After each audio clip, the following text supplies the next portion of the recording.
আজকে আপনাদের করে দেখাবো ব্রোকলির চপ। তার জন্য ব্রোকলিটাকে আমরা প্রথমে কেটে নেবো। ব্রোকলিটা আমরা কেটে নিয়েছি, এবার পরিষ্কার করে ধুয়ে নেবো এবং নুন দিয়ে আমরা এটাকে একটু ভাপিয়ে নেবো। ব্রোকলিটা আমরা ভাপিয়ে নিয়েছি, এবার এটাকে আমরা ম্যারিনেশন করে নেবো।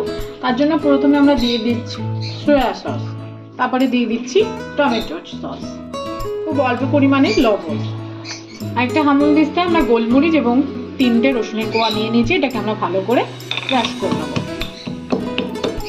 রসুন আর গোলমরিচ আমরা ভালো করে থেতো করে নিয়েছি। এবার এটাকে আমরা এটার মধ্যে ব্রোকলিটাকে ভালো করে মিক্স করে নিতে হবে সবকিছুর সাথে। আমি আরেকটা পাত্রে কর্নফ্লাওয়ার নিয়ে নিয়েছি, দিয়ে দিয়েছি লবণ। এবার এর মধ্যে একটা ডিম অ্যাড করে দেবো এবং ব্যাটারটাকে আমরা ভালো করে, আমাদের ব্যাটার রেডি হয়ে গেছে। এবার একে একে আমরা ব্রোকলিগুলোকে ডুবিয়ে এবার ফ্রাই করে নেবো।